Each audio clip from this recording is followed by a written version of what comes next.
Hey everybody, welcome back. Halloween episode. So we're going to talk about some favorite characters. I think we're going to talk about Vlad Tepest or Vlad the Impaler / Dracula tonight. We are chumming with the spirits. We got the Perry Chum. My name's Jeff. His name isn't Jeff. By the way, he has 2 books out on Amazon. You can check them out. And the name of those books are, and how can we find them? Right as I'm taking a drink, thanks. Yeah. The Parachum Chronicles, Volume 1. Okay. It's about some of the case files during paranormal investigations. Real life accounts. Some of them are pretty cool. Some of them mediocre, but pretty proud of it. And then we have the fiction book, The Children, Birth of Evil.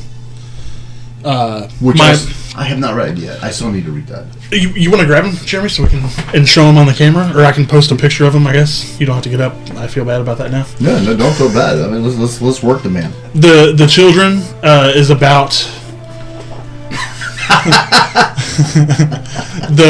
my take on the black-eyed children phenomenon, and then I also have a photography.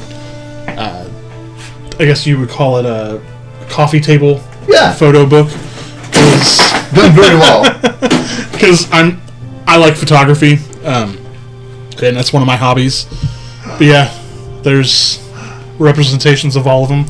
So yeah, please feel free to go check them out on Amazon. The Children, I guess, has its ranking is like number 16,000 something in Gothic horror on Amazon's the ranking system.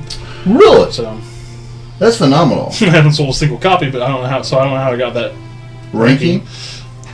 But yeah, everybody's reading it for free on Kindle. Yeah, probably.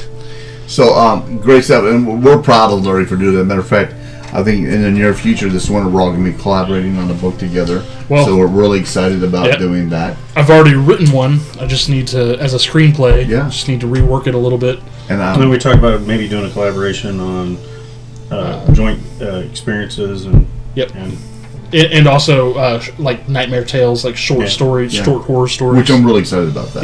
Yeah, that's going to be a lot of fun because my mind can go really dark. So I'm really excited about that. Yeah, so can mine. I know. And so let's not forget JD, man. The man absolutely. Right here, JD the man. He's our knowledge and tech wizard.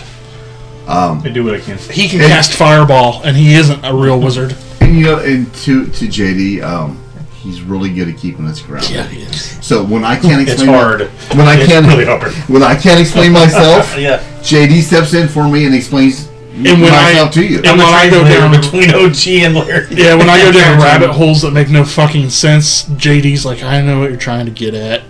When everybody else is like, what the fuck? A spiral was just a 2-dimensional circle. Stop it. And usually by that time we're taking his keys away from him. Saying you're sleeping in the guest room tonight, man. Don't worry about it. Yeah, after you've given us rot gut cracking after drinking whiskey all night. But I'm not the one that threw up. Am I? Did you even drink it? Did you even drink it? Yeah. He likes that. I mean, he's more of a sweet type of guy for drink, We're finally working on it. It didn't go down well on me, I'll just say that. No, it didn't. I was like, what's wrong, guys? I didn't understand. It's called is mix drinks up on the shots. Well, you know why? It's because I'm new at this drinking thing. I'm not as skilled as you two at drinking. There was no ill intent in you doing that. No. I'm just trying to finish the bottle off. No. It is karma on my end because when we were doing shots to open stuff up of Fireball, I filled his with apple moonshine instead. And I got alcohol poisoning from that. And I spent 8 hours in the emergency room. He's full of shit. I am full of shit. But I wanted to make him feel bad. Yeah, he's like, okay. Yeah. I did when he told me that. I was like, oh shit. So, and of course, I'm OG, and that just means I'm the old guy. So anyway, hey, welcome. We're so happy to have you guys here, and we're gonna talk about Vlad Tepest. Dracula, Vlad Tepest, the voivode of Walachia. The Impaler. Was he a monster? Was he a hero? Was he a madman? I mean, let's talk about this. Well, in my personal take, I lend more. Yeah, he was screwed in the head. What made him that way? Like brutality-wise during war. But I think the reason that made him that way was because his father sold him off as a child. Or didn't necessarily sell him off, but we had to give him away. They were held. Yeah. For ransom. Yeah, and the father said, "Hey, to keep my kids alive, to keep me in line, he killed the guy's kids." Right? But so if you look at the mythos of Vlad the Impaler becoming Count Dracula, not Count Chocula. Count Dracula. It used to be a great cereal when you're finished. The chocolate milk was amazing. Yeah, it was. You could drink it. You had chocolate milk for breakfast. Go ahead, I'm sorry. When you go into the mythos of that path of history, because no one knows if vampires are real, right? No one knows if those things exist, if this actually happened. I'm pretty sure they're not real. Just like Bigfoot. I think I'm pretty sure they're real. that he did that with good intentions for his people and family. Yeah. That it wasn't ill-intended, psycho-maniacal in nature, that he just wanted to The psychological burn the world. No, it was. It was like what? I think you're right there. He did that for a reason. He didn't have a standing army big enough to handle. So But he didn't do it for the sole purpose of just wanting to see the world burn. No, he was doing it to protect his land and his family and the people. Yeah. So he was very brutal about it, so people would think twice. Because, to leave him the fuck alone. Yeah. Because, I mean, you might be able to take him, but if you lose half your army, somebody else is going to come in and take you out. So there was a lot of strategics, and that's why I think he was so brutal. And he learned some of that after being, kidnapped and ransomed. That's right. That's right. He saw how fear and all that, how that all works. 100%. 100%. And also we probably didn't want to go back. Well, it was a high crime area that he hid. Yeah. So, and when he took over, guess what quit happening? Crime? Crime stopped, because if you stole something, I'm cutting your hand off. Yeah. If you did something, you hurt somebody, I'm cutting your head off. Yeah, I kill you, and people see this, or take your eyes out, or Put your head on a spike. You know what? Put your whole body on a spike. Just back in the Western days, yeah. You hang a few criminals in the street that murders, robbers, or whatever. People are like, I don't think I'm going to go down that road. So I think he was really revered to this day as a hero. Yeah. Now, of course, there is talk in stories saying when he's impaling people, he'd go out and have dinner and watch them slide down the impaling pole. So when they impale them, they stick it up your bunghole and watch you slowly slide down days after day. What a horrible way to die. But they say he'd go out and eat his dinner and watch them. Now, was he doing that as a facade? Like, I love this. Or was he having people say that's what he did? Yeah. To personify him as being a monster that you didn't want to mess with. Right. Yeah. So, I mean, we don't know if that's true. I mean, they say he did it. I don't know. It's all and I even heard some stuff today when I was watching some YouTube channels that he would actually take a chunk out of someone that was dying. And eat it? And eat it while he was eating dinner. Now, I don't know if that's true or not. I've never heard that one. But it's the first time I heard it as well. So I can't, I didn't live back then. I know I'm old. I'm not that old. So going back to that train of thought that vampire-wise, he did what he did out of love and caring for his people, his family, his country. Well, for himself too, right? Yeah. When you think of Count Dracula in a contextual setting, you think of pure evil, evil incarnate, the devil himself. Directly dealing with the devil himself. Do you think that the powers that he gained and the things that he did took a toll on him mentally during vampirism that kind of slowly just Corrupted him? corrupted him. Sure, I mean, I think it would be anybody, and that's the sad tale of something like that, because let's kind of remember that, from my understanding, and correct me if I'm wrong, but it started off as a love story. He lost his wife, she threw herself off the balcony. Yeah, to her because death, she thought he had died in battle. which really happened in real life.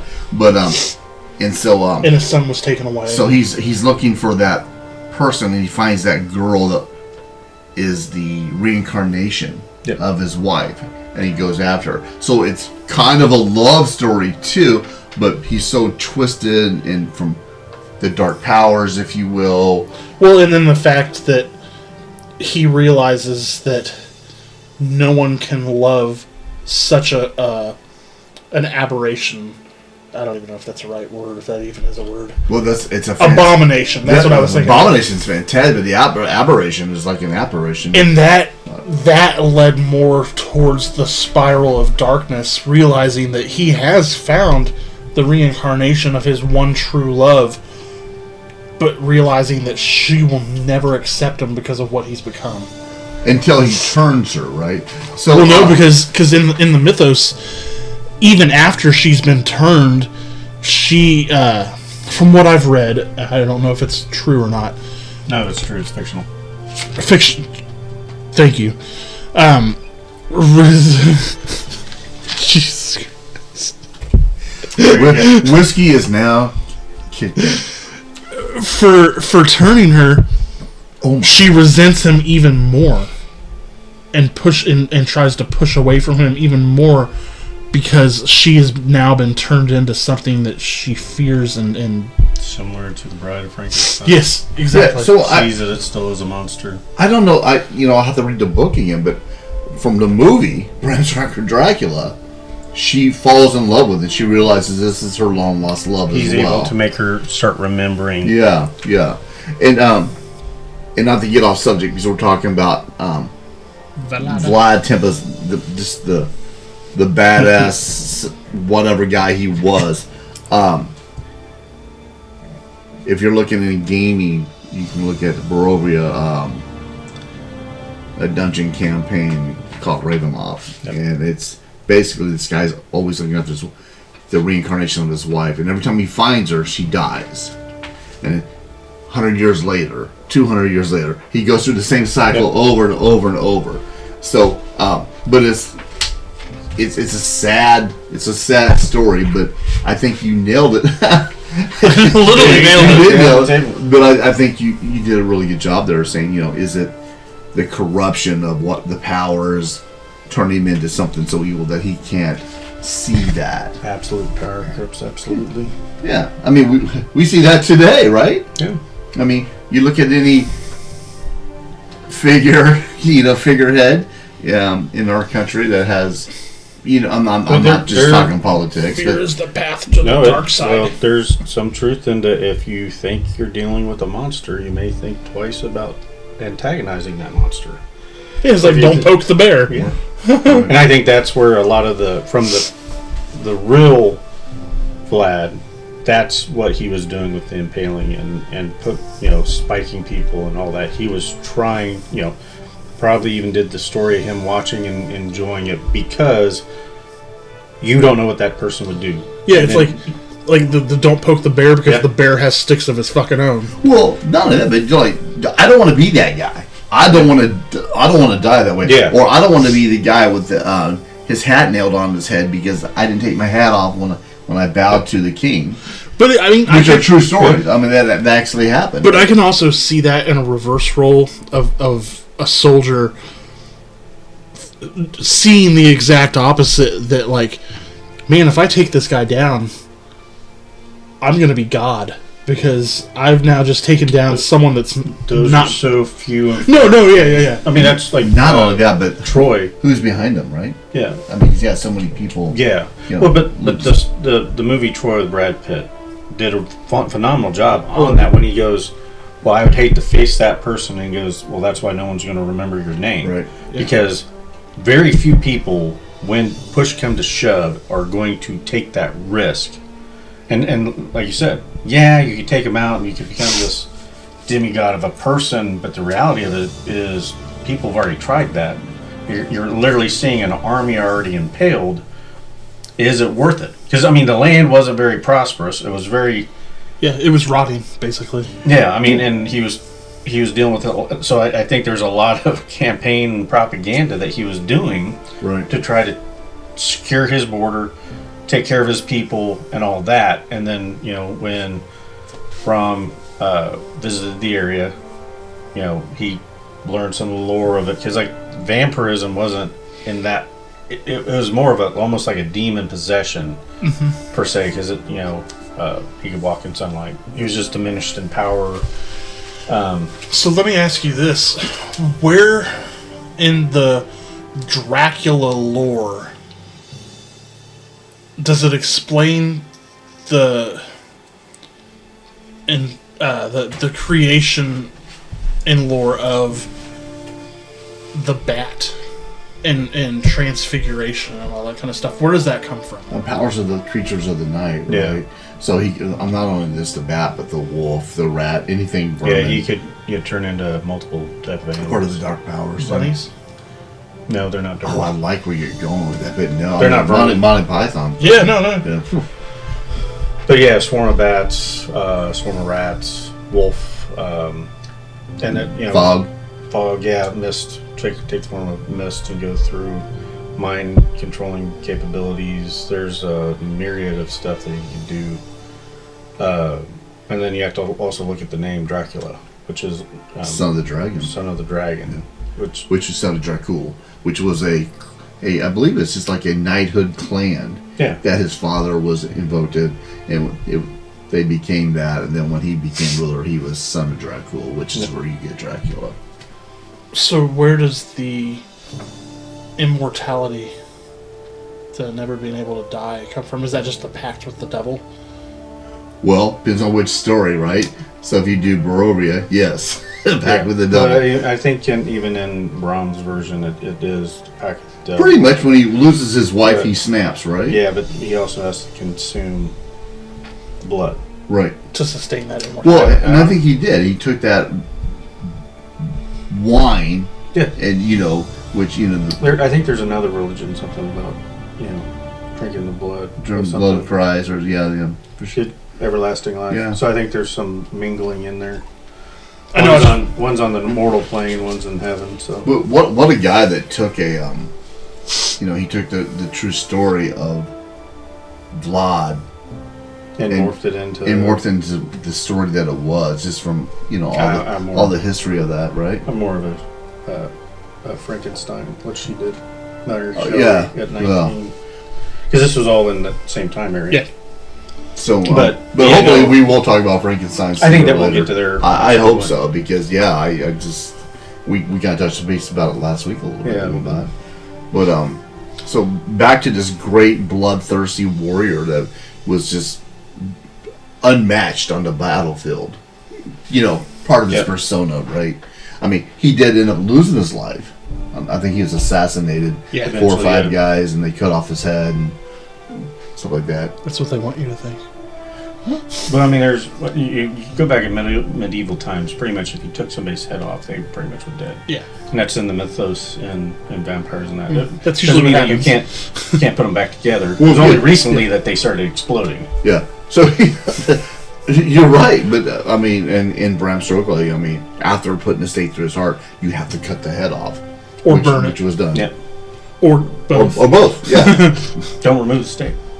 But if we stay on Tepest, though, you're right. The childhood he had, and he was taught how to fight like no other. He was royalty. He would have been taught from as soon as he could hold a sword, and even being ransomed and being in prison, he would have still been given some of that training. Being in prison, there was not like what we're thinking about. No, being ransomed back then. Other than you're away from everybody you know. Yeah, but you're still royalty. You're eating, you're dressed right, you're getting all the rights of a prince. Yeah, and they were probably training him on fighting styles even over there, because it would be Absolutely very disrespectful not to do that.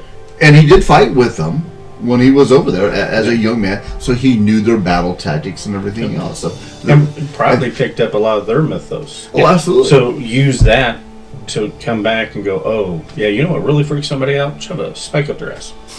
Yeah, that totally messes with people's mind.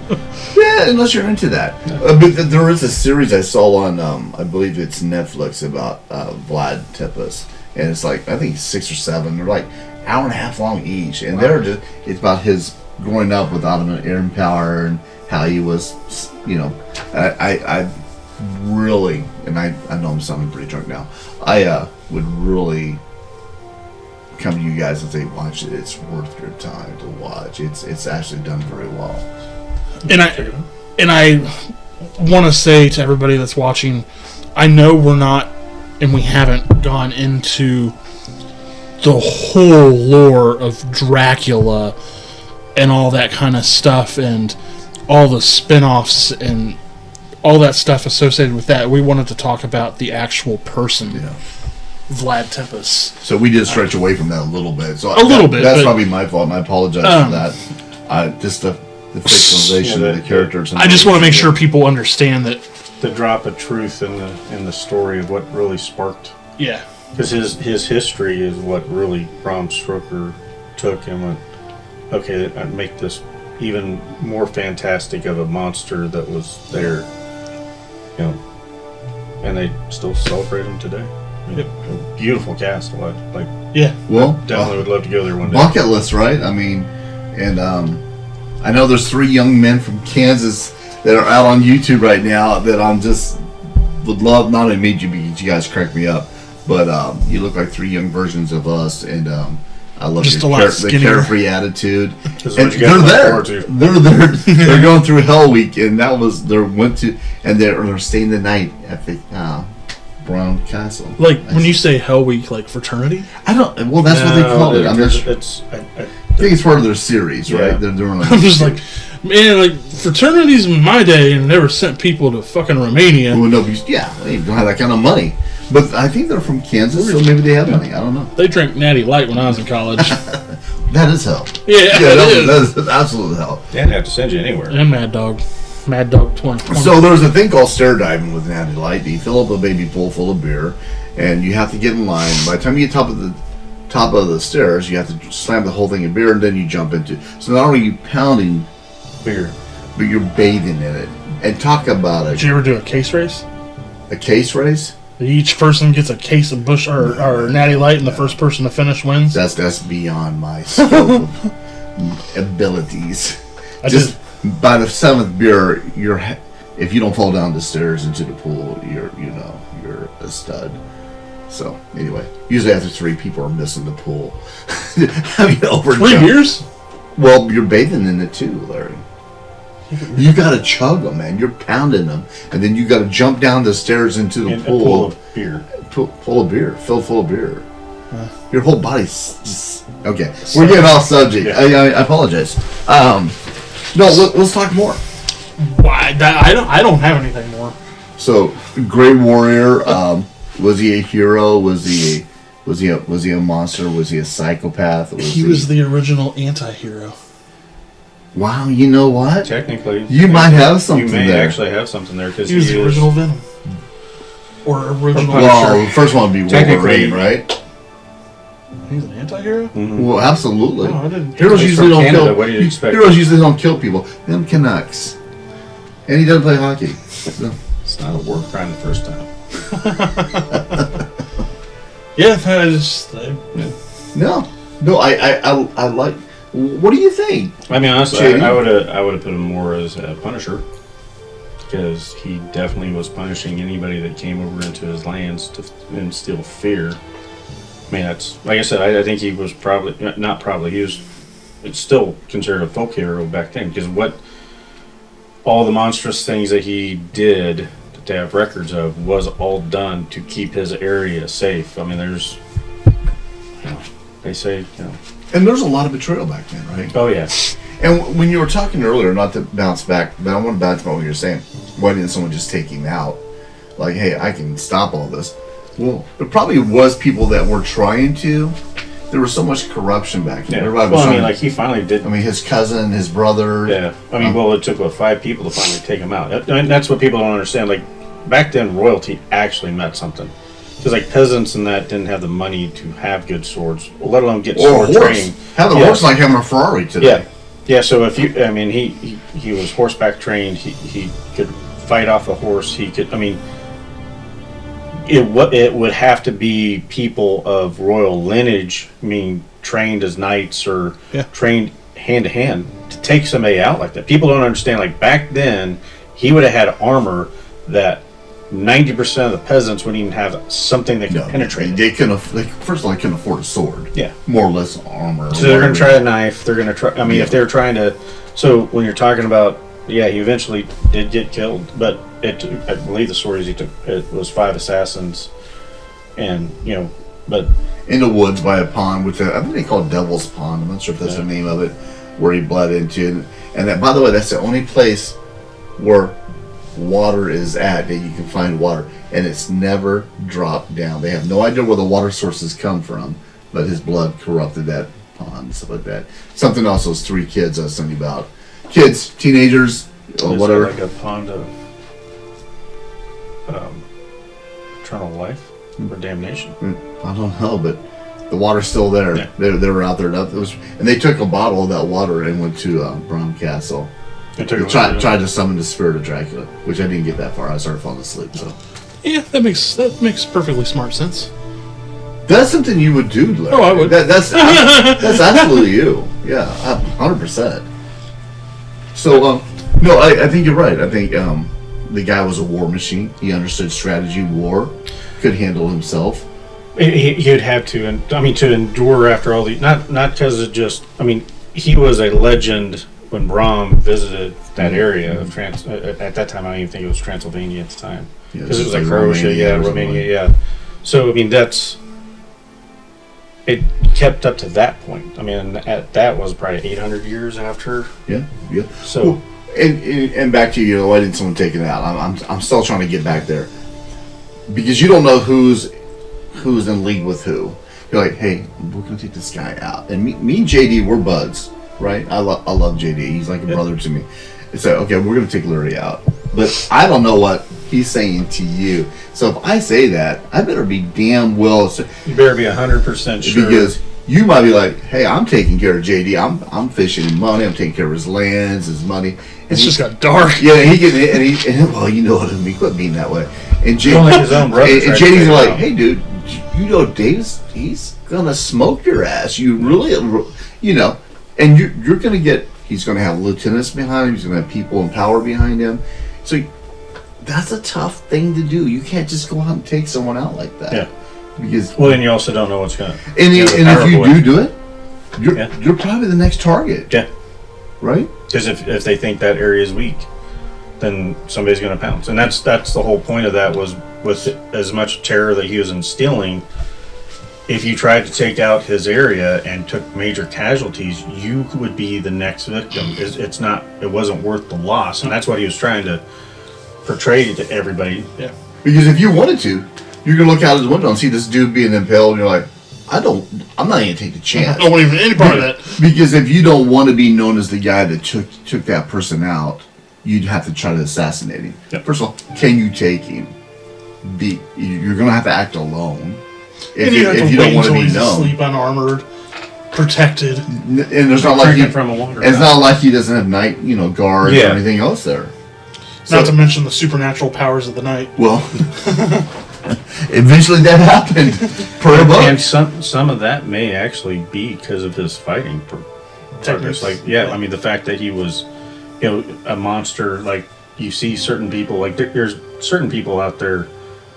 Once in a lifetime fighting. I mean, he could have been, equivalent to like a Bruce Lee with the sword, and especially in his land. Yeah, because those guys weren't trained warriors like that. I mean, they're like, oh my god, they were farmers and the fact that he would have probably been trained. Well, he did fight with his enemies, so he would have had multiple fighting styles that not both sides would necessarily. And here he comes in with all this equipment and stuff that. You couldn't make in a lifetime. You didn't make enough money in a lifetime. Yeah. Well, he'd know the techniques of the armor and weapons that they used because he was ransomed and was there, and then he knows the benefits of his armor and horses. I mean, if he's remotely intelligent, he could become a badass very fast, and And you would see that, you're like, this guy's untouchable. yeah.